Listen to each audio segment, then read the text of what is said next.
Hear that, Essie? You hear that? Yeah. Stop yelling at me, podcast mom. Essie is our savior. He edits it. Thank you, podcast dad. I'll remember this forever, Bailey.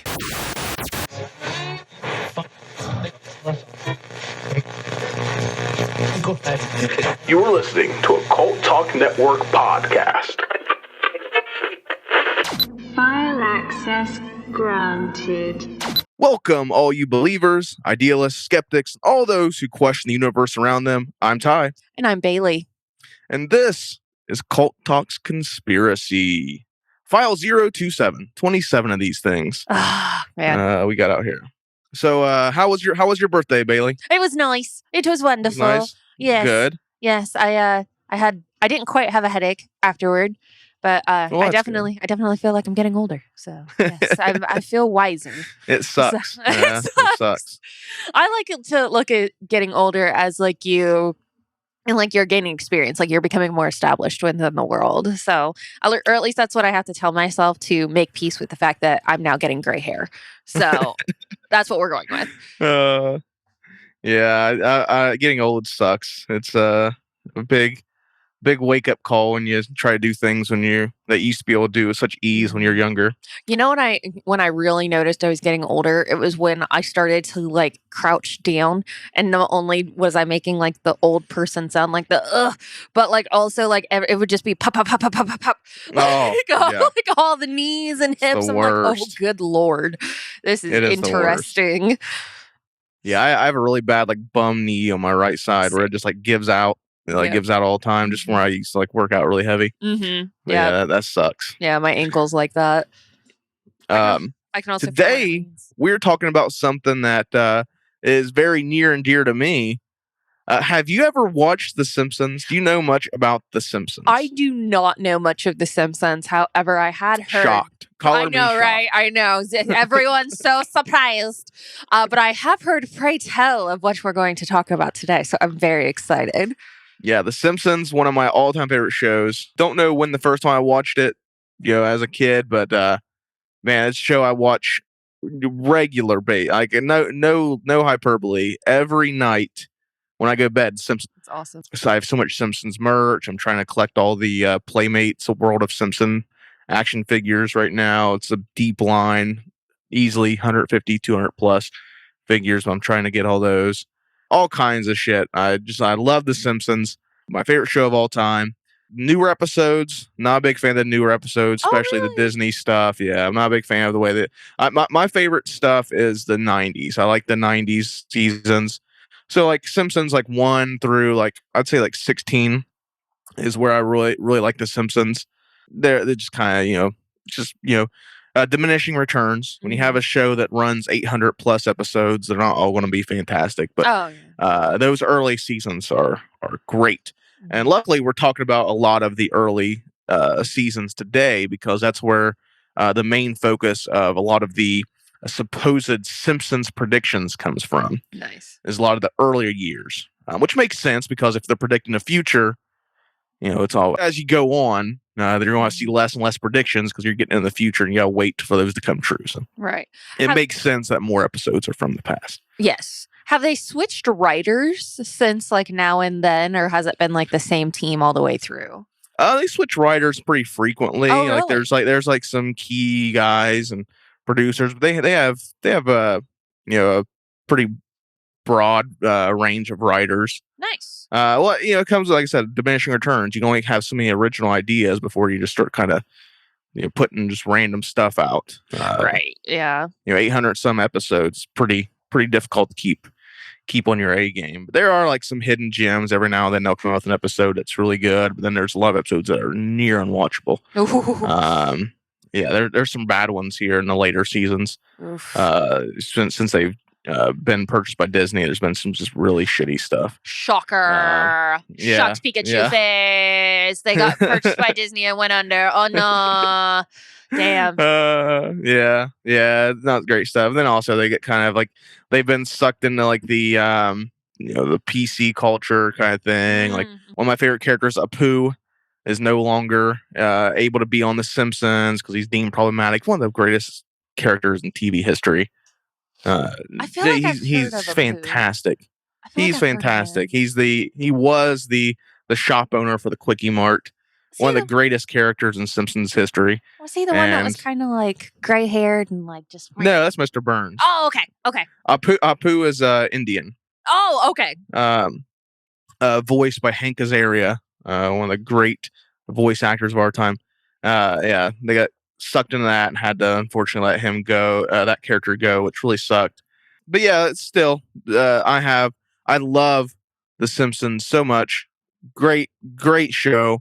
No doubt about it. One of the most influential television shows in the history of all television. I mean, there's no other show that even matches what this show has done as far as like revenue and pop culture. It's amazing. It's what they've done in the last 30 some years. It's incredible. I don't think there will ever be a show that even rivals what The Simpsons is or was or has been. I don't think any show ever rival what they've done. It's truly a phenomenon. But and when else am I going? I'm gonna ramble because when else am I going to be able to talk about The Simpsons? Well, we don't have a Simpsons podcast. We don't have. It doesn't fit. Bruce Campbell's never been on The Simpsons, which shocks me. That blows my mind. The Bruce Campbell has never had a guest spot on The Simpsons because they have a guest pretty much every episode now. Yeah. They have a guest. It blows my mind. Lucy Lawless has been on The Simpsons. Yeah. I have her figure from The Simpsons in my collection. It's just crazy. It always blows my mind that Bruce has never been on The Simpsons. I always say like the two things that he has yet to do that he needs to be on his bucket list is The Simpsons and Saturday Night Live. He needs to. Yeah. I'm so surprised that he's never been on those two things. But we don't have, The Simpsons doesn't fit anything else. Mm-hmm. But I was like, man, there is a pretty well-known conspiracy that The Simpsons are predicting the future, which I think is super interesting. And we're going to go into that here. And we're going to talk about three in particular when we get to it. There is a huge number of supposed predictions.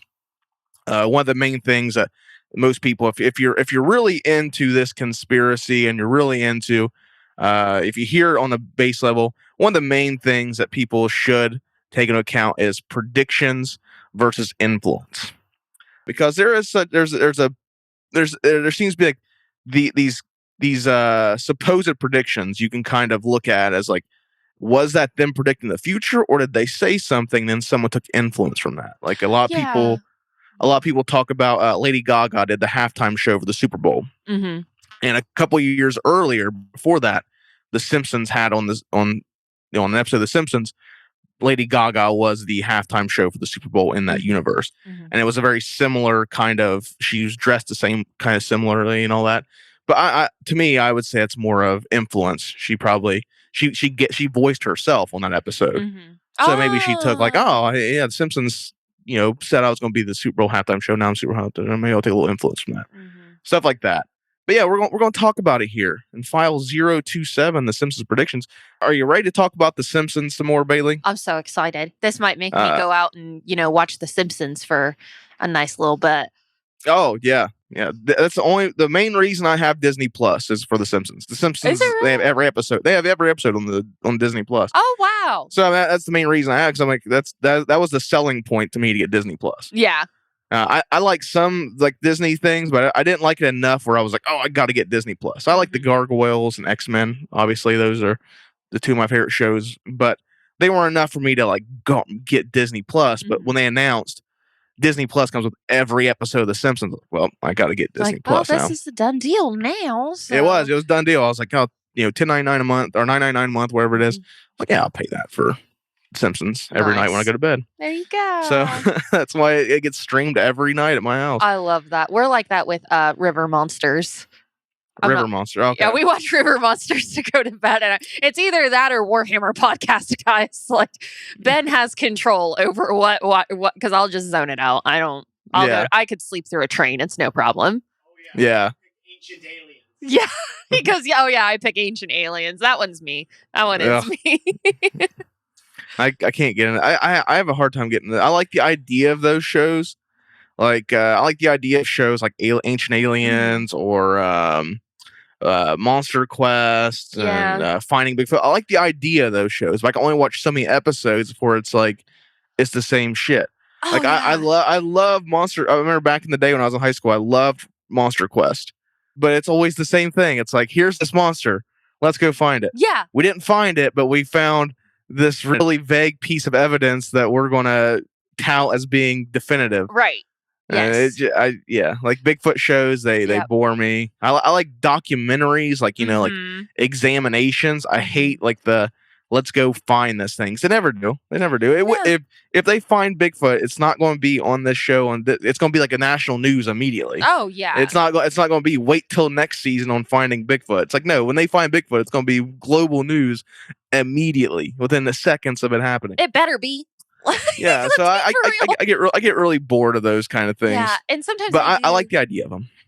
Yes, and sometimes they do kind of push that envelope a little bit, where it's like, well, this is what it really is, but we're going to tweak it just a bit, and we're going to focus on that really nice tweak to make it fit. And I'm like, guys, I need you to understand that, like, that's not what I'm here for. Yeah. So, but yeah, I'm with you. Like, they're definitely, very tedious. And can be, but they're so cool too, and like it's cool to find. There's like some cool stuff. It could lead you down different rabbit holes, like. Yeah, like Small Town Monsters, one of my favorite little groups that do documentaries and stuff. They have like an On the Trail series. I'm not a big fan of because it's like the, you know, we're gonna go out and find Bigfoot. We're gonna find Bigfoot. I like when they'll do like the Flatwoods Monster or stuff like that. But they'll be like, it's not a documentary about finding it. It's like documenting this creature. I like that kind of stuff. I like when they're just like documenting a thing. I don't like the whole let's go find this thing. So you never are. But we're going to try to find out if the Simpsons predicted the future. Here in file 027. Bailey, you ready to unseal this case file? I'm ready. All right, file 027. Dope! The Simpsons knew it all along. There we go.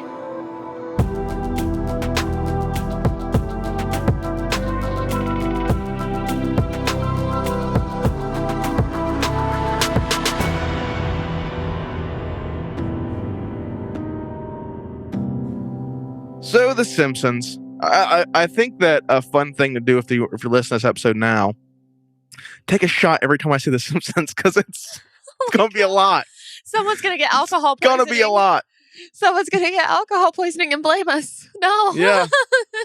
Absolutely. Yeah, this is going to be a long one. Like I said, the way I structured this, we're going to talk about three main ones. There is a ton of different predictions.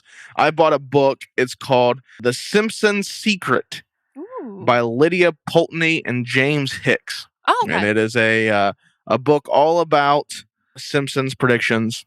A lot of them I already knew, but I was like, I'm going to see if there's anything I didn't. But I picked out three because I think they're the most interesting, kind of dissect how these things line up. But there's three main ones that I think you have to talk about if you're talking about the Simpsons predicting the future. And we're going to talk about them. So before we begin our deep dive into the perfectly cromulent web of supposed Simpsons predictions, I think we should, for the few, Bailey, who aren't familiar with the Simpsons, start with some history. Thank you. And also, when else am I going to have the opportunity to talk about the Simpsons? I figure I'm going to just milk it for what I can. Talk about it. And you have co-host that's not really watched it before. So exactly. I mean, it's the perfect storm. It's wonderful. So I'm going to go ahead and just talk about the Simpsons. Yes, Matt Groening, born in 1954 in Portland, Oregon, moved to Los Angeles, California after attending Evergreen State College.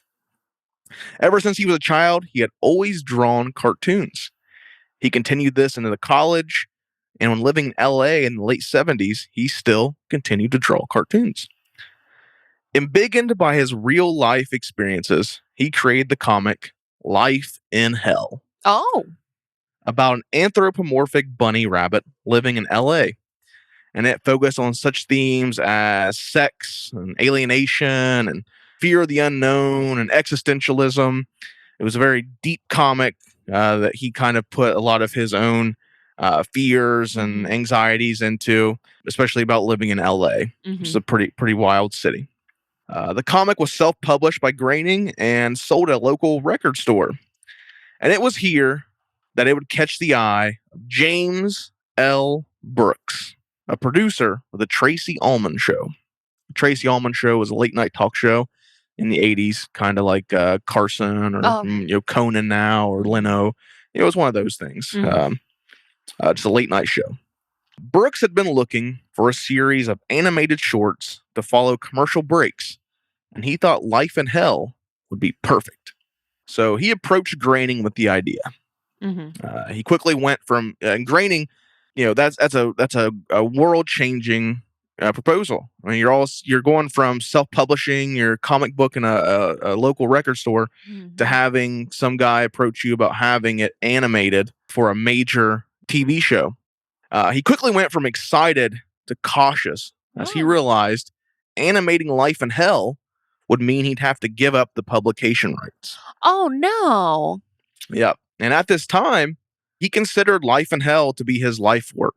Yeah.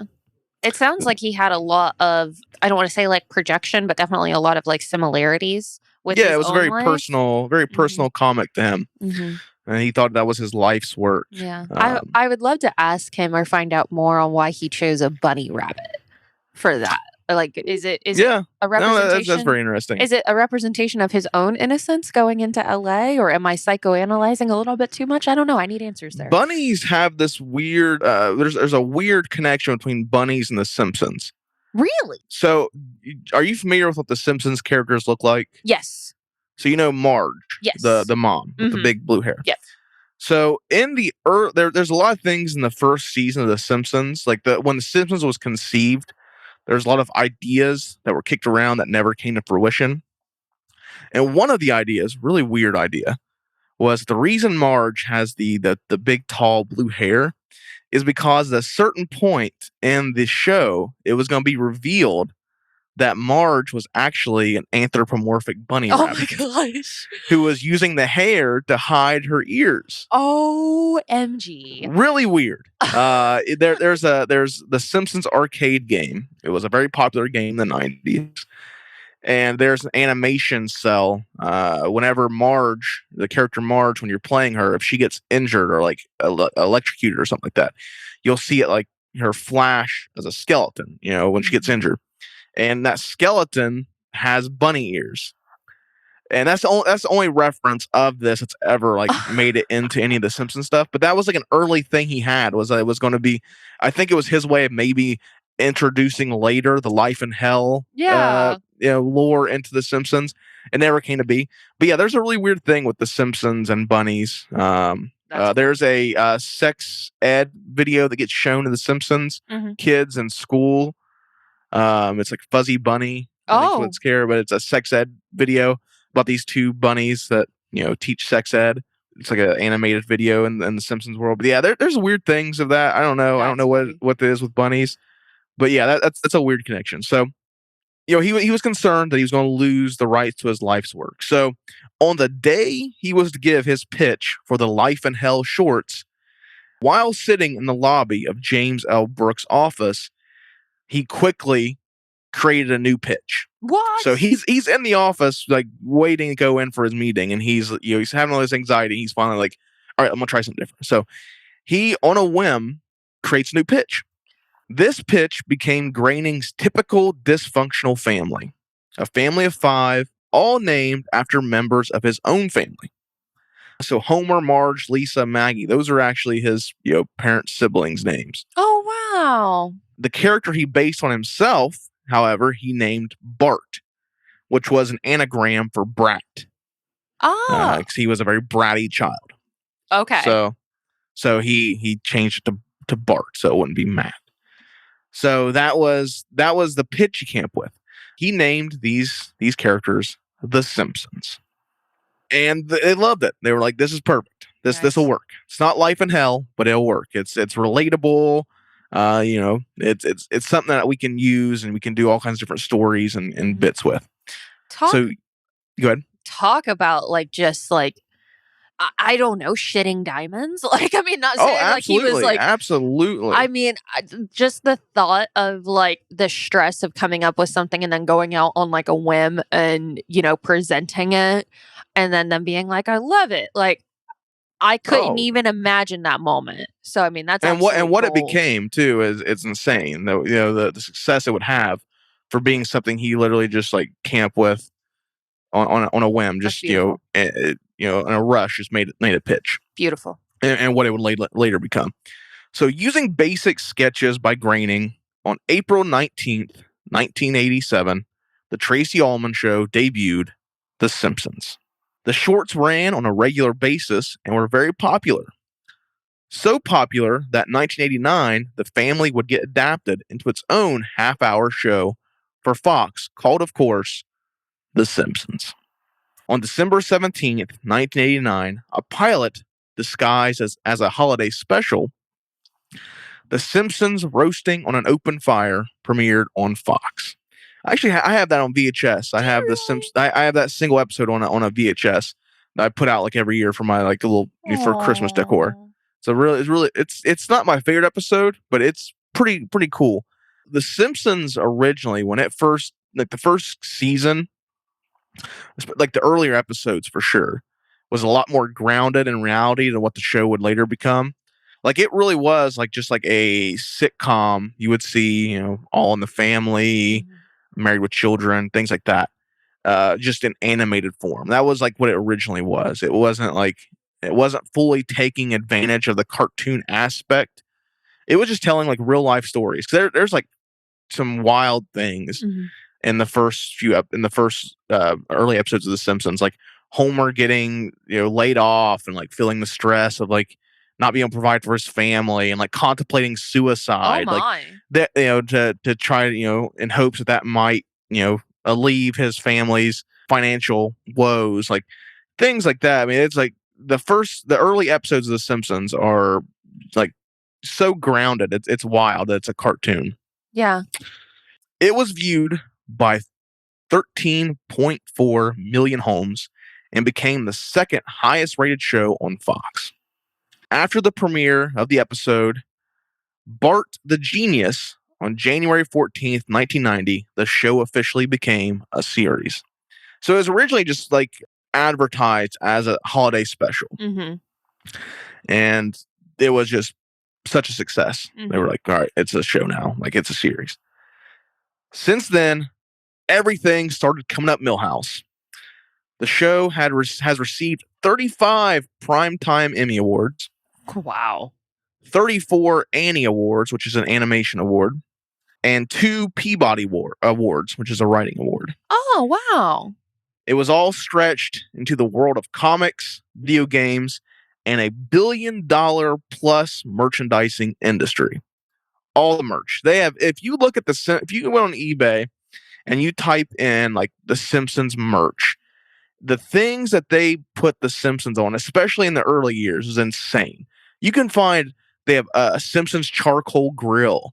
They have Simpson coolers, koozies, spatulas, coffee makers, bottle openers. I mean, a Rubik's cube of Homer's head. There is, if you look up anything, there is more than likely a Simpsons branded version of that. Picture frames, phone chargers, bottle openers, cups, plates, all that shit, utensils, fork, spoon, knife. You want something with the Simpsons on. It is insane how much like they were just putting out Simpsons on everything. In the early years, it was hard in the 90s to find any store that wasn't carrying Simpsons merchandise, because it was that people could relate to. They dealt with like real issues, but it wasn't just some guy. It was this really colorful yellow like cartoons that people could relate to. And they looked very appealing. The stories were really good. So I mean, in the early 90s especially, and it's still today, you can find most stores will have something of the Simpsons on them. Simpsons bowling balls, Simpson energy drinks, Simpson candy bars, chips, cereal. It is mind-boggling. Like I said, I think if you search the Simpsons merchandise on eBay, you might break the search engine, because there's so much shit on there. That's awesome. Blankets, full chairs, like recliners. You can get a Homer Simpson recliner if you wanted. Nuts. That's awesome. It's insane. I now have a endless catalog of things to get you for Christmas time. Oh yeah, absolutely. I mean, it wouldn't be hard. I love it. Like I said, the action figures. I'm trying to collect all the World of Simpsons figures, and there is hundreds of those. I made a list because I don't want to get like random stuff. I made like a list of like 50. I think it was like 50. I'm like, I want to get these 50. So I made a list to kind of make sure they get out of hand. Nice. Nice. That's awesome though. And they've made over 1 billion, I would imagine. Oh, billion plus Billion easy. plus, yeah. Billion plus easy. DVDs, Blu-rays, VHS tapes, CDs. There's full CDs of Simpsons singing songs and shit. Oh, that's cool. Yeah, it's wild. Currently, it is on its 34th season at the time of recording, because I mean it has no real sign of ending. Currently, there are 750 episodes. As of January 2023, seasons 35 and 36 have been announced. Wow. A theatrical film was released that grossed $527 million worldwide. The Simpsons have received a star on the Hollywood Walk of Fame. Of course. And it predicted the future. Okay. Now we're getting into the goods. Yeah, this is what brings cult talk conspiracy to the world of Springfield. I'm so excited. I'm sure that a lot of people, most people, have been scrolling Facebook or Twitter or Instagram and saw some eye-catching headline with a cleverly done side-by-side photo of an actual event and an animated depiction claiming the Simpsons predicted it. It's a very common thing. Oh, yeah. Now, a majority of those can be found to be false with just a little research. I mean, it doesn't take a lot to debunk this stuff. But that's not to say all of them are easily debunked. When looking over the vast catalog of episodes, 750 at this time, a movie and a handful of shorts, it's easy to catch a couple of things even by accident. It's just probable at this point, honestly. To some reports, there are at least 30 predictions made by The Simpsons that have come true currently. 30. That's what most people will hold up. Now, there's a lot that you can get. People will take things like something looks like something, and but there's 30 that people really hold up at this time that are like, these are predictions. Interesting. But I'm only going over 3. Like I said, I'm only doing 3 that really stick out to me as outliers. They also do a really good job of showing the scope of reach of these predictions, because these predictions span everything from politics to religion to technology to world events to sports, to entertainment. I mean, the predictions span a vast array of things. Well, they touch all of that in the show, from what I understand. Yeah, the show is basically its own world. Like, there's so much. People all the time try to figure out where Springfield is. Yeah, because Springfield they've never definitively said it's in here or there. I think I read something that said there's at least a town or a township named Springfield in every state of the US. That's one of the reasons I think Matt Groening landed on that as being the town. Is that it's something, another one of those relatable elements. Everyone knows of there's Springfield, Ohio. Is there a parallel universe in The Simpsons? Did Matt tap into a parallel universe and is now animating his? Probably. Oh boy. It's very possible. The first prediction, I think, one that a lot of people are familiar with. I would say most people, if they don't know The Simpsons, they have at least encountered this prediction. And this is, of course, when The Simpsons predicted Donald Trump as president. I was so hoping this was what we were going to talk about, because this was the first time that I actually saw it and it came up on my radar. We're going to get to it. That's what everyone. Yeah, that is the most well known of all the predictions. Yes, because everyone's seen it. I mean, when Donald Trump got elected as the 45th president of the United States, there was all of these, that people were going wild. That's what really, I think at the time leading up to that, it had kind of been a thing of like, oh, The Simpsons predicted a lot of stuff. But once this happened, I think people really got into it. Really, this conspiracy theory really became mainstream. We were all like, what the fuck is this? Like, what? On March 19th, 2000, the 17th episode of the 11th season, Bart to the Future, aired. This episode sees the family en route to a picnic, but end up at a Native American casino. After disrupting a ventriloquist show, Bart is taken to the manager, who takes Bart on a vision quest to show him what would happen if he failed to change his behavior. The future of this vision quest sees Bart as a loner, failed musician living in the shadow of his much more successful sister, Lisa Simpson, who is the newly elected president of the United States. So he's living in her shadow. Oh, no. Oh, no. It's here that we get this bombshell prediction. Following her victory and proclaiming to be America's first straight female president, she makes it very, very clear. Very clear. She's not the very first female president. She's the first straight female president. I mean, Lisa meets with her team to begin their plan of action. We get this time what seemed to be just a throwaway line. No one, you'll find this is a common thread with these predictions. The time of airing, the supposed predictions don't really ring true because of course they haven't happened yet. Mm-hmm. So say this conspiracy. But we get the line, as you know, we've inherited quite the budget crunch from President Trump. Oh Just that my line. gosh. Yeah. OMG. It's a passing line that I'm sure at the time of airing, most didn't catch, or if they did, they simply laughed it off. Ha ha ha. A billionaire celebrity with no political experience being the president? Of course, if true, means horrible death for us all. But 16 years later, this line would take on new life as Donald J. Trump successfully ran and became the 45th president of the United States. I think a lot of us are still in that wake of like, did it really happen? Are we sure? Yeah, It really happened? I think so. It is pretty crazy to think like that happened. It's a crazy world we're living in, y'all. Now I'll link this book in the description. Like I said, I bought this book, The Simpsons Secret, by Lydia Pulteney and James Hicks. The link will be down in the description if you guys want to purchase that. A fantastic book all about the wild world of Simpson predictions. Great read, really interesting. Do a lot of research. They have a nice section all about this topic. Dan Greeny, the writer of Bart to the Future, was interviewed by The Hollywood Reporter and explained, this just seemed like the logical next step before hitting rock bottom. Oh.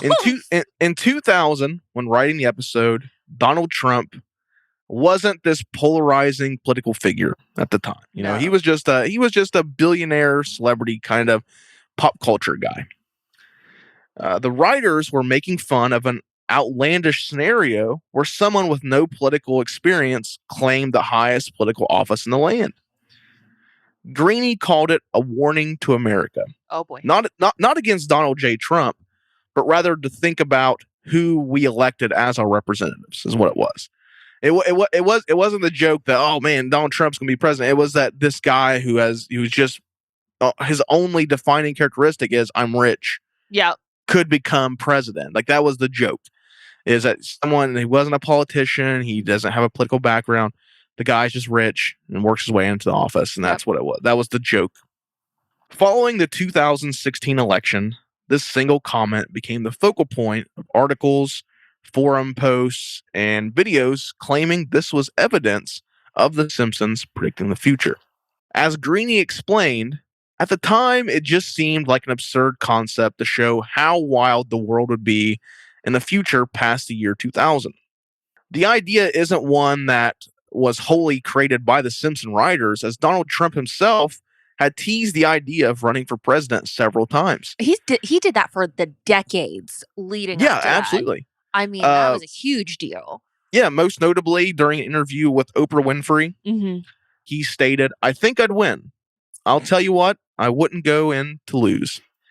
He even, in that episode, in that interview too, he also was trying to get Oprah Winfrey to be his running mate, his VP.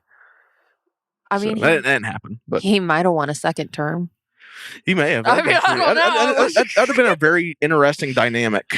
I feel like a lot of his supporters would have been very confused. That would have been by the idea of Oprah Winfrey and Donald Trump run for president. We would have had to have like a full sit down. Like we would have had to have the Oprah Winfrey interview with her running mate, Oh, Donald absolutely. Trump, in order to understand what happened there. Like, and she is a fantastic interviewer. Like sidestep or like side note here, she is a fantastic interviewer. I don't think even needs. She's been doing it for years. Like, I think the one of the greatest to ever do it. Oh my gosh, her whole life, man, her whole freaking life.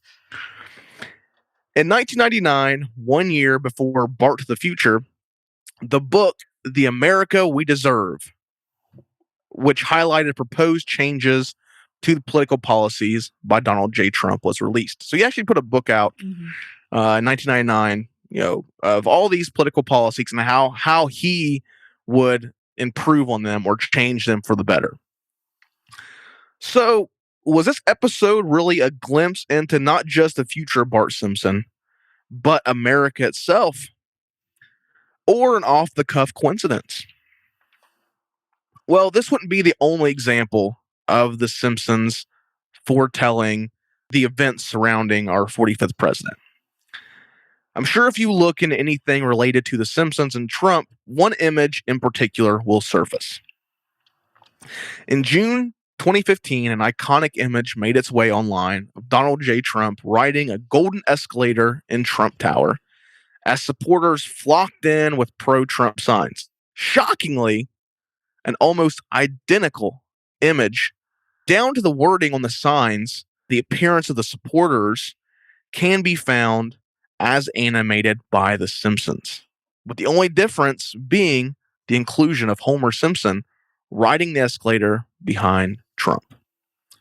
Proof of The Simpsons foretelling future events, right? Yes.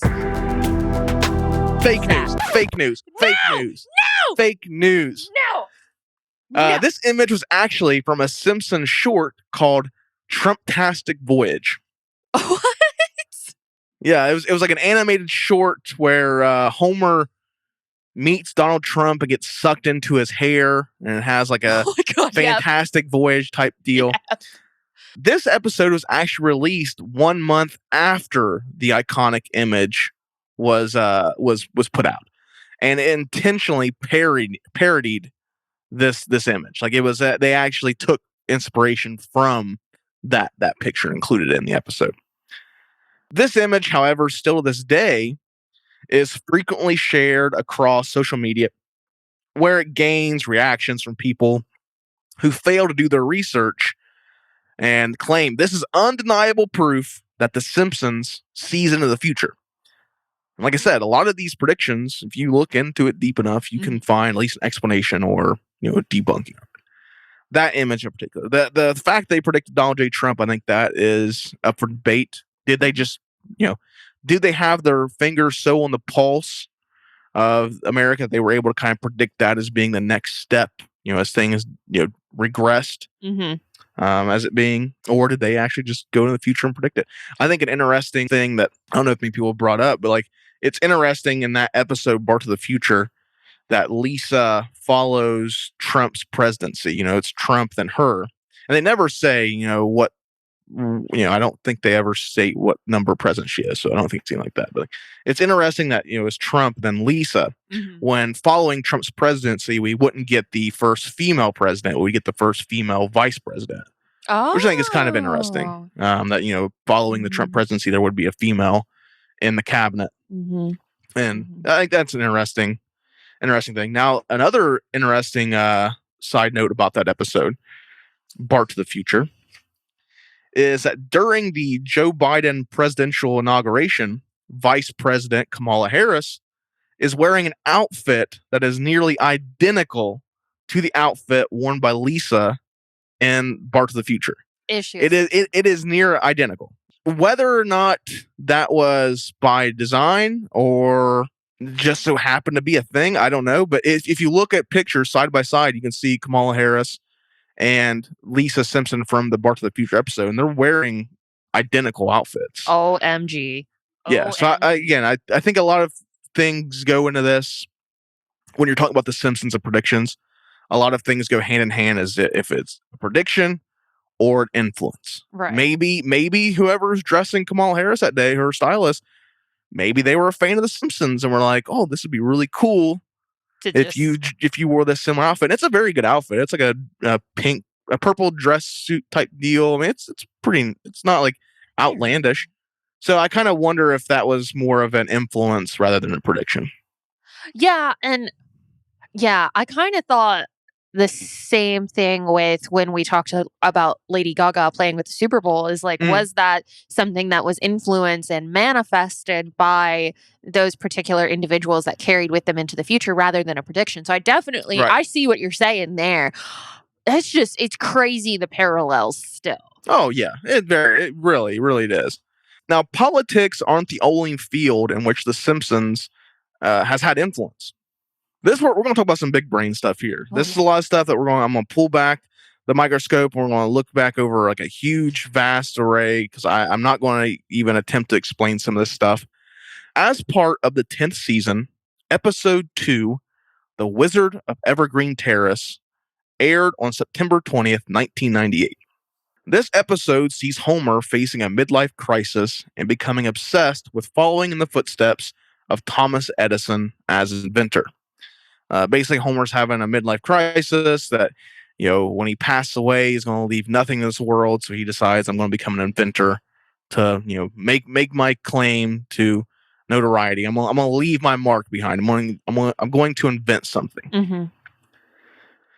It is notable, or at least relevant to us, because of a scene in which Homer, heavily invested in creating an invention to cement his legacy, writes a very complex mathematical equation on a chalkboard. Again, as with most of the Simpsons predictions, a passing gag that at the time of initial viewing doesn't stand out much. Especially with someone who admittedly is awful at math. I'm terrible at math. To me, it was numbers and squiggles on a board. I've seen this episode countless times and never picked up on this bit at all. But someone who did pick up on this bit is Nobel Prize winner physicist Dr. Simon Singh. Have you ever heard of the God particle? Oh gosh, the name, yes. What it means, absolutely not. So the God particle, as it's called, but more accurately known as the Higgs boson, or the Higgs particle, is a fundamental particle that contributes to what gives mass to other particles and contributed to the creation of the universe. Basically, it's the particle that gives us mass. Oh. It's what defines mass. And at least to the best I can understand, again, big brain stuff. But how does The Simpsons and the God particle come together? Right. What's the relation? Well, for decades, maybe centuries, I don't know how long the physicists have been trying to figure this out. For a long time. Long time. The Higgs boson was considered to be one of mathematics' greatest unsolved mysteries. People just couldn't put on, where does mass come from? What is the defining particle that defines mass? Until 2012, when the particle was detected inside the Large Hadron Collider, located at the France and Switzerland border, which I think that's something we should cover sometime too, the Large Hadron Collider. It's that big ring. I'm sure you've seen it on things where, they're able to send things through at twice the speed of light. Create particles. Yeah. Super interesting. We should definitely do an episode on that sometime. Dr. Singh was working on this project, this being the achievement that earned him the Nobel Prize.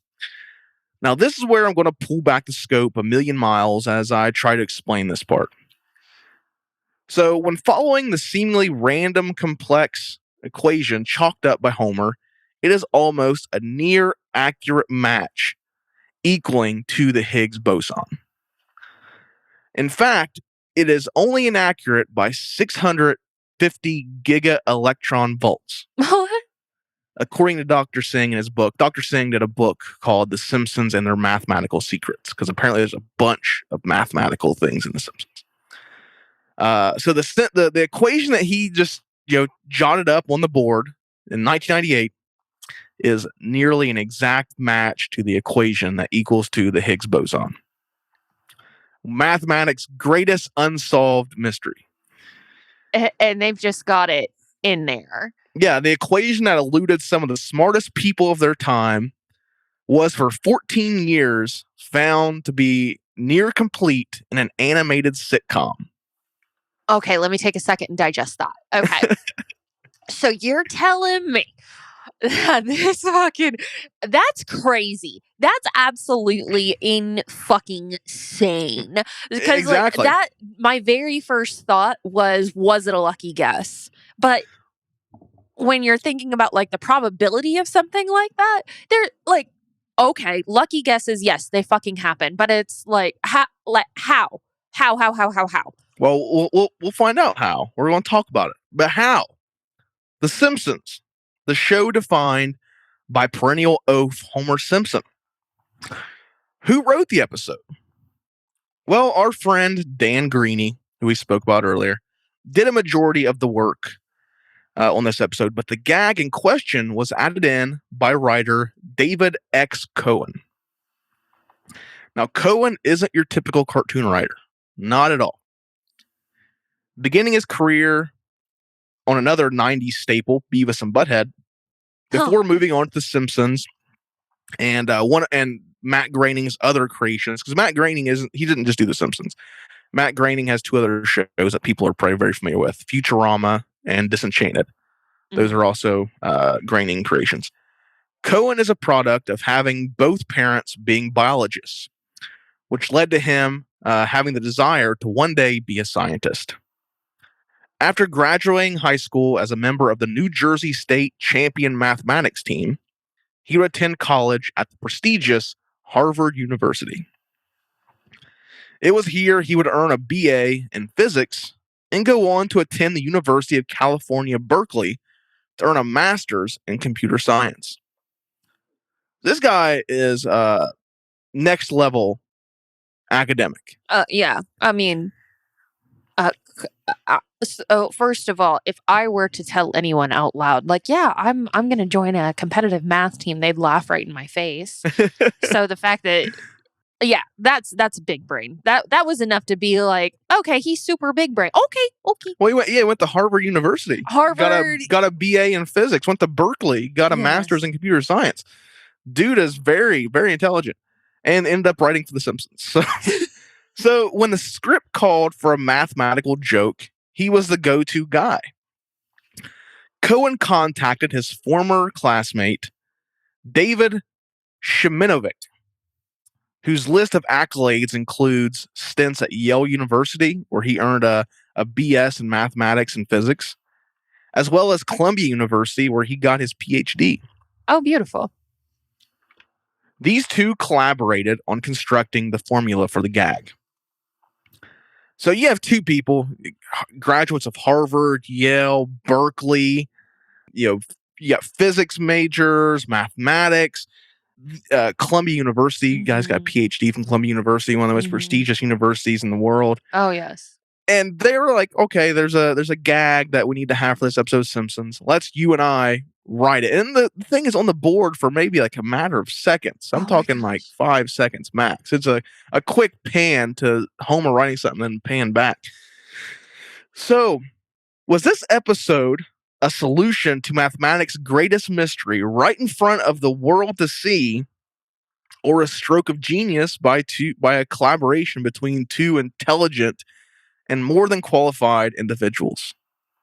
I could totally see it being like, yeah, we're going to solve the God particle and we're just going to put it in the Simpsons episode. Drop it in the Simpsons. Yeah, we're just going to drop it and just see what happens. Yeah, this random episode in season 10 of The Simpsons. I could totally freaking see it. That's fucking hilarious. There's layers to that one because you called two of probably the greatest minds in that generation into an episode for The Simpsons, which is absolutely grandiose and fabulous. I love that. And then they have this answer within the episode that is only there for 12 seconds, you said? Like, not very long at all? It's fat. It's not a focus of the episode. It's not like... At all. It's just a gag. It's just a little bit that they do of just Homer writing just something, crazily advanced on a board. That's crazy. Oh, that's insane. I love that. Yeah, that one blew my mind when I heard about it. Now, I will say, we talked about a little, go back a couple minutes where he said, in fact, that This equation's only inaccurate by 650 giga electron volts, which I guess is actually pretty big for physics. It sounds minute, but I guess overall it is pretty large. But the equation nonetheless is near complete. Like it is as close to complete as anyone had gotten to that point. And it's just fucking in The Simpsons. Jeez, oh, Pete. I just imagine, like, Dr. Singh just relaxing, watching an episode of The Simpsons, and then sees that and just goes, pause. Wait a minute. Hang on. What's this? And then thus begins work. So if I was more interested in math, I'd probably read his book. Like, it's cool that it's got The Simpsons, but like, I'm not that interested in math. I don't know that much about math. But I bet it would be interesting to read like what else they've done, because it sounds like they have a pretty intelligent. Like, it's not just a bunch of dudes that write. Like, these guys are physicists. Yeah. Who write for The Simpsons. Like, it's nuts. That's crazy. It sounds like The Simpsons as a show and as a team itself are very well-rounded people, because like they're covering family, they're covering, entertainment and school and, politics, everything that touches our lives as people. It seems like they're touching in their show as well. It sounds like they're creating a sphere that's going to be so big every single person could watch The Simpsons, which I dig. Absolutely. I love it. Absolutely. So we've talked about politics. We've talked about big brain math and physics. So let's talk about how one of the Simpsons' major world events that they predicted. Are you having fun, Bailey? I am. This is freaking crazy. I need to go watch I've actually wrote down these episode numbers so that, because I'm like, I got to go watch these. I got to go. Excellent. I got to see it. Well, let's keep the good times rolling. And let's talk about the time The Simpsons predicted 9/11. Oh, Jesus. Time! That happened. Oh, my God. So, the episode in question aired September 27th, 1997. It's the premiere episode of Season 9. So, Season 9, Episode 1. The City of New York versus Homer Simpson is the title. This episode sees Homer's car borrowed by his comedically alcoholic best friend, Barney Gumble, where it ends up abandoned between the Twin Towers in New York City. Now, to retrieve the iconic pink family sedan, the Simpsons have to go to the Big Apple. Oh. Now, of course, the mere reference of setting an episode taking place between the Twin Towers isn't enough to proclaim prediction. Twin Towers, the World Trade Centers, iconic buildings, and not just New York City, but the world. I mean, they were iconic all over. Most people knew of the World Trade Centers or had seen them. So, obviously, if you're going to set an episode in New York City, you're going to have them in there. I mean, it's most things that took place in New York City, most films, entertainment, TV shows would at least have a passing reference to the World Trade Centers. Oh yeah, I think at that time. I think even Home Alone, you see the World Trade Home Alone Centers 2, yep, Home Alone and 2. Home Alone as well. Following the family learning of the location of Homer's car, they try to figure out how they'll all travel to New York City. Lisa Simpson presents a magazine advertising bus tours. New York, $9. In big font, with 9 appearing right in front of an image of the World Trade Centers, creating the illusion 9/11. That's crazy. My phone out. I'll show you here real quick. Our listeners can go to Instagram and see this photo. I'll have it on the Instagram today, but I'll show Bailey now. OMG. There it is. Oh, so that wow. Yeah, you see the kind of like the what we're getting here, New York 9, 9/11. Yeah. Oh my gracious. I don't think I need to continue emphasizing how little these supposed predictions meant at the time of airing. No one thought much of this in 1997. However, following the tragic events of September 11th, 2001, this episode would be revisited and become one of the most looked at examples of The Simpsons predicting the future. January of this year, 2023, one of the showrunners of the episode in question, Josh Weinstein, responded to the claim via Twitter. I can tell you the unfortunate 9/11 was strictly because $9 seemed like the funniest low bus fare, and we wanted the World Trade Center in the ad since that's where the story takes place. Totally a coincidence. Oh, wow. I think it's kind of weird, like his explanation, like $9 being like the funniest numbers. I don't know. That does make sense to me. That does make sense. I don't know. I'm not like a numerologist or anything like that, but Yeah. I don't know. I just like $9. Just I don't think that's a fair explanation. Or not I don't think it is a either. satisfying explanation. I No. guess. Well, this explanation wasn't satisfying to some who haven't been satisfied by many of the claims made by the Simpsons staff. That this was only an unfortunate coincidence. Now, I had to go on some very questionable forums and websites to gather what some people believe is the reason behind The Simpsons' incredible ability to allegedly predict the future. There's some wild forums out there. And here's what some people believe. Some people believe it to be because the creator, Matt Groening, is actually a Freemason. Oh, boy. We're through the looking glass here, people. We did. We really did. As a member of this secretive organization that, according to some conspiracy theorists, have been manipulating the course of humanity for centuries, an organization, funnily enough, parodied by The Simpsons in the season 6, episode 12, Homer the Great, as the Stonecutters, one of my favorite episodes. As a member of the Freemasons, Matt Groening has access to the vast wealth of technology, such as smartwatches and FaceTime video calls, as seen in the 1995 episode Lisa's Wedding, that have long been kept from the public, and the secret world-altering plans such as 9/11, which again, some conspiracy theorists do attribute that as being, a product of the Freemasons or the Illuminati. Mm-hmm. People believe that there's some sort of, puppeteer type organization that did that intentionally. There are a number of very fringe QAnon adjacent groups who believe The Simpsons is actually a product of this all-controlling organization who are using it to broadcast hidden clues to the masses. Oh. Which doesn't make much sense to me. I don't know. It doesn't make sense to me. I don't know. I mean, but a lot of people believe that. A lot of people believe that. Yeah.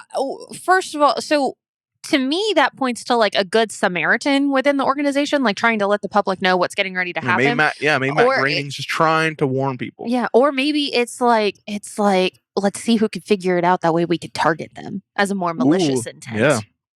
We've been targeted. We have. Oh boy. We've stepped into the crosshairs. If Ty and I go missing, just understand we are both within very, very good health. Yeah, exactly. To this day, there are always claims of The Simpsons predicting world events. As recently as claims that foretold the ongoing conflict in the Ukraine with Russia and the United States involvement. There's like a picture you can see online sometimes of like, it shows it's a fake picture that people have like done of like, I think it's like Putin and like it's a fake picture. I've seen it a couple times, but it's a fake picture that people are like, oh, this means that Ukraine was going to be invaded by Russia and the United States was going to get involved. It's a fake picture people share online. And also the Titan submersible incident. People claim that The Simpsons predicted that just off of some passing, fake screenshot that people post. Huh.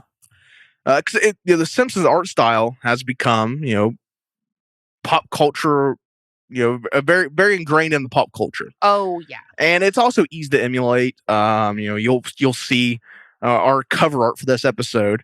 All you gotta do, you can go online, you can find some way to get a Simpson image generated. I think it costs, if you want to, I think there's some like websites you can upload like a picture and it'll generate a Simpsons version for like a price, like $5, some shit like that. Artists on Etsy make a killing doing that. Oh, absolutely. Absolutely. Now, usually these claims are accompanied by, like I said, a very Simpson-esque supposed screenshot, and they can easily be debunked by doing a little bit of research. But things like these three instances that I laid out here are a little too weird. I think these supposed predictions are best summed up by a quote from Al Jean, a showrunner, writer, and producer on The Simpsons.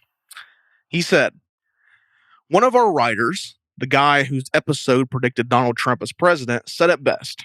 If you write 700 plus episodes and you don't predict anything, then you're pretty bad. If you throw enough darts, you're going to hit some bullseyes." I concede to that. And that's the end of that chapter. That's it. Oh boy. The Simpsons predicting the future. I do have one thing I want to throw in here too. Doing my research, I found another one that was kind of interesting. I thought was fun.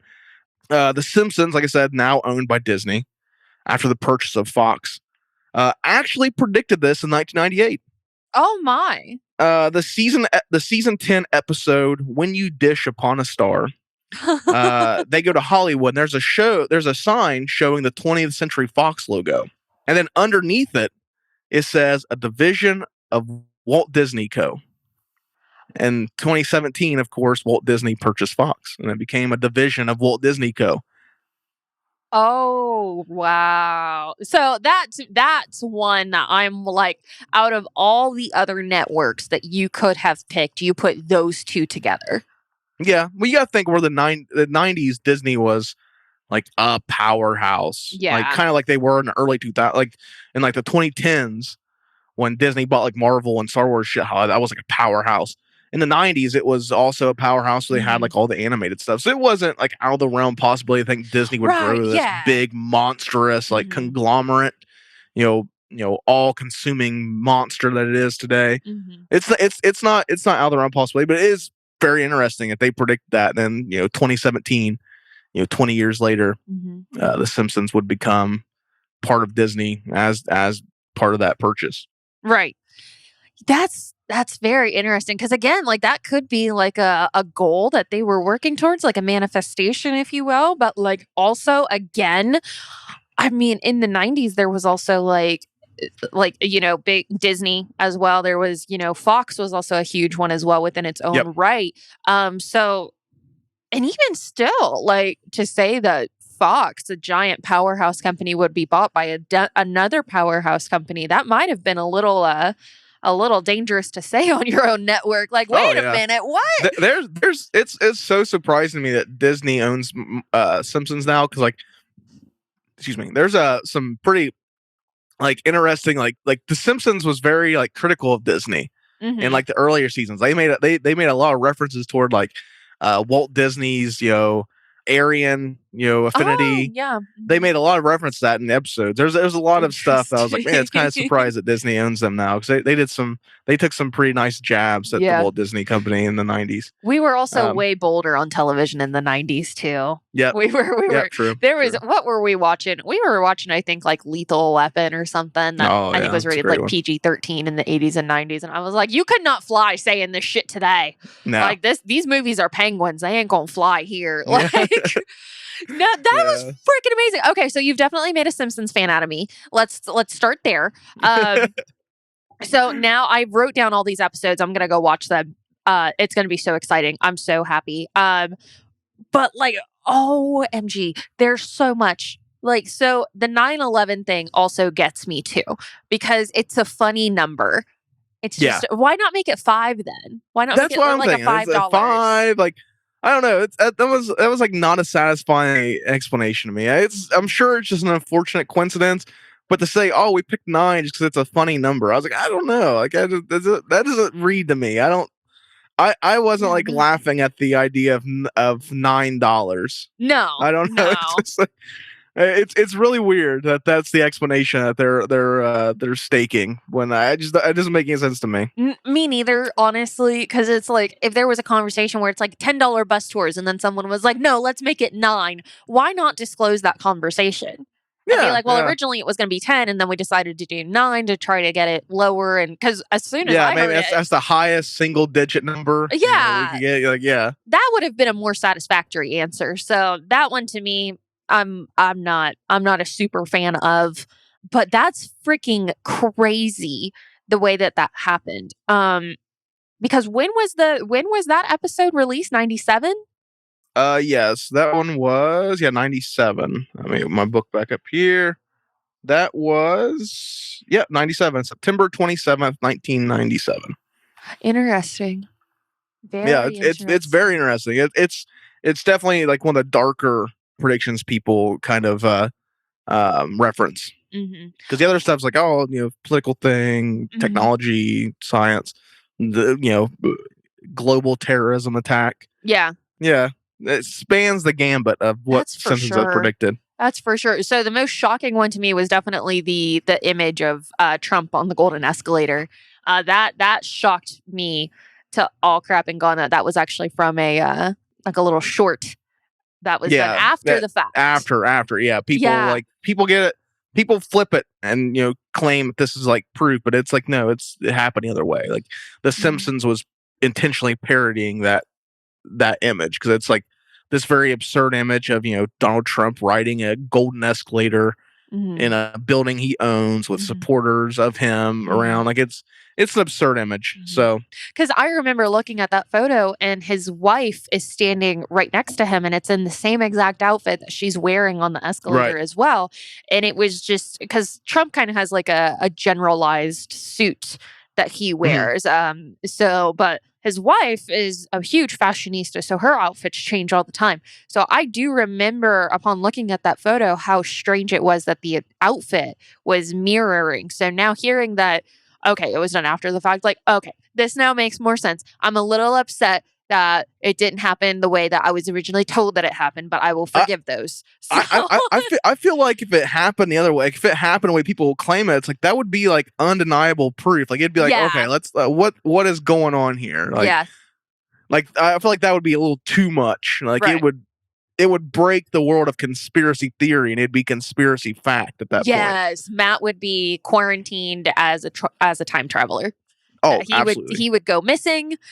He would be in a lab somewhere. He would be interrogated. It would be a huge deal if it happened the way people claim it happened. No. Oh my gosh. But yeah, I don't think it was. It's not definitive proof. But there is, not to say that this conspiracy theory is by any means debunked, because I think it is pretty shocking the number of times they have predicted things that have come true, and these just little passing gags. Yeah.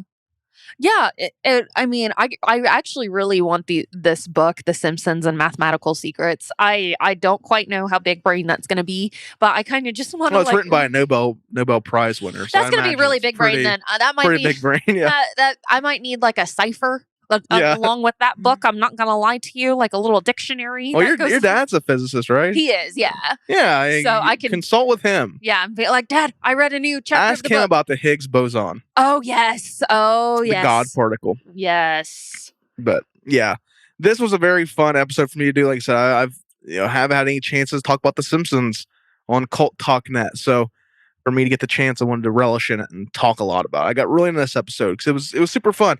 I came up with this concept for this episode back earlier this year, and I remember like, how am I going to write that? How am I going to do it? Because there's so much. So I think by picking these three outliers out, that's the best way to do it. Because I could easily do a follow up to this, but I don't think any of the predictions are as groundbreaking as these three.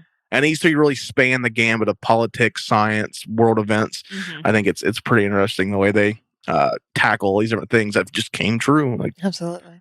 No, this was awesome. Oh, go ahead. Yeah, and the funny thing too about reading a lot of these, reading this book in particular, The Simpsons Secret. A lot of the predictions are never like focal points of the episode. Like it's never like a major plot point. It's always like a passing sight gag or a line. Like it's never like, let's stop and let's focus on this thing. It's just something that passes by you. So when it comes, it could be episodes today that people are watching of The Simpsons. Like I said, it's never stopping. It's never. I don't know when they're going to end. Like I thought for sure The Simpsons was going to end at season 30. I was like, season 30, it's a round number, and like no other shows ever came close to that. No. Surely they're going to end at season 30. And now we have season 35, 36 announced. They got to make it the 40, I'd imagine. 40 is they'd have to make it the 40. So I don't know when it's going. But I imagine there could be things that people are watching today where there's a line that just whizzes by you, and 10, 12 years later, people are going to look back on that and be like, that is true. There is a channel I watched. God, I should have written down the name. I'll link them in the description below.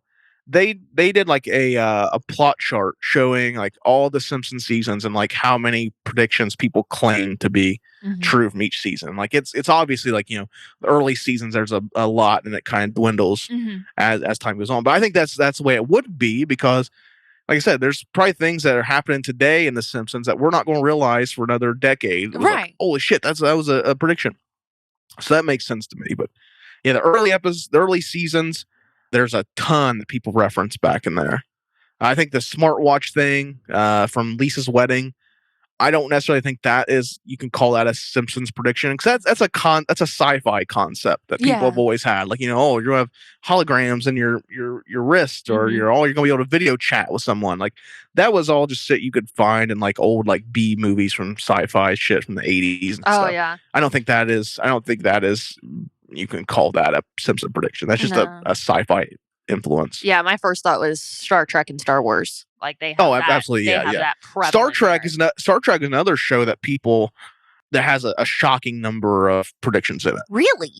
Yeah, it's like The Simpsons and Star Trek are two shows that people will reference a lot of having these very weird, ominous predictions in them. Interesting. I'm not a Trekkie, so I don't know a lot about the Star Trek stuff. See, my dad is also a Trekkie, along with being a physicist. So now I have to talk with him. This is going to be a very interesting conversation between Papa Mosley and I.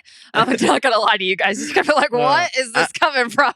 I want to do some research. I want to see if maybe I could do a Futurama episode as well. Oh, yes. But I got to do my research, see if there's enough meat on the bones there. But I know there has been some rumblings of the Futurama having a few predictions. So I'll have to see if there's enough meat on the bones for that. But I have watched a little bit of Futurama. That one is a fun show. I love Futurama. That's they're so cool. I never got too much into Disenchanted, the Netflix show. I never got that much into it. It just wasn't as good as The Simpsons, I don't think. But Futurama, fantastic show, and that's coming back. So yeah. Oh yeah, it is. Yes. That's when we started. Pretty sure, yeah. That's when we started watching it. Me, Ben, and Eric was when they had announced that it was coming back. I have mixed feelings on that, because I think that series ended so perfectly. I think the ending of where the series ended as of this date is just so perfect. Just Fry and Leela, just gone. You want to redo it? Like going back and just redoing the whole timeline just because they wanted to. Like, I love that so much. It's just a fun way. I mean, it's just a satisfying end. So I have mixed feelings about it coming back. But yeah, if it doesn't interfere with the way that the series ended, I'm fine with. If it's some just here's some more shit in the middle, that's fine. But as long as it doesn't interfere with the ending of the original ending of the series, I'm fine with it. But yeah, I have mixed feelings. I'm kind of that way with Frasier coming back too. Like, I love Frasier's coming back. Yes. Who the fuck's asking for Frasier to come back? Everyone. Me. Some of these properties they revive. It's just like, what are we? It's just crazy. Yeah, like the shit. I just blows my mind sometimes. The shit that we're rebooting. Well, the Kelsey Grammer's coming back, and they're bringing his son back. And one thing Kelsey Grammer did say was Frasier has not changed a single bit. So I'm anxious to see what that is. I'm not going to lie. I've got mixed feelings because we all know what Hollywood's been doing today. Oh, I know. So I'm a little nervous, but I'm excited. I'm very excited about that. Yeah. Hi, this was freaking awesome. I'm still holding I'm still like dreading the day they announce like a Xena Warrior Princess reboot. No. I am dreading the day that happens. Because man, that was a good fucking show. And they'll ruin it. Or like if they do like a legacy reboot. I don't want to see that. Like, I'm just let that show. I just feel like that's a show that someone's going to do at some point. I just don't want them to. I just don't know who else you could do that is going to even become in comparison with the grand goddess Lucy Lawless. I just don't know who you would like. Even I have no freaking idea. She's still pretty fit. I could see her coming back for like a just a random follow-up season, but I don't think it needs it. Like just the IP that Hollywood just churns out, like revives. Like, what are you doing? Make something original. Thank you. Do something original for once. Thank you. Yeah, it just blows my mind. But yeah, I'm glad we got to talk about The Simpsons, though. You've made a fan out of me. I'm definitely going to be watching some episodes now. Like, this is freaking cool. It sounds like a fun show. Like, to someone who... It's a blast. I love The Simpsons. Oh, beautiful. For someone who's, like, never sat down and, like, actually watched The Simpsons before, I could definitely see where I could, like, dig it and have some fun with this. So, Ty, I always suggest, like, seasons 3 to 16 are a pretty good place to... Because The Simpsons is not chronological. You can watch it in any order. Nice. Like, they don't really... It's not like they really reference... Like, each episode's kind of standalone. Oh, okay. So it's not like a sitcom where, like, you have to watch, episode 6 to know what's going on in 7. It's not like that, which I love that about it. But I always suggest 3 to 16. 1 and 2 are also great episode series because around like season 2 they get into it a little bit. Season 1 is like really grounded and like, kind of slow paced if you're going to take it with what everything else is, because they try to ground it as being a sitcom. Mm-hmm. Season 2 gets a little more loose with using the cartoon aspect of it and going to big places and doing wild wacky things. But season 3 to 16 I think are really great seasons. As the seasons progress, it gets less and less good. There's fewer and far between good episodes, or what I categorize as good episodes. But like season 9, one of my favorite seasons. Season 7, things like that. But there's good stuff all the way through them. But yeah, they're great. But yeah, we got to talk about it. Got to tell you about The Simpsons. We got to go over like some really interesting world events, political events, scientific, big brain physics stuff. They run the gambit. You can look up. There's a Simpsons prediction for most things: sports, technology. Didn't they entertainment? Produce? They've predicted like Super Bowl outcomes too. Like I just thought of that. I'm not sure. I'll have to look into that. I haven't read any of that, but I wouldn't be surprised. As much as they predicted, I wouldn't be shocked at all.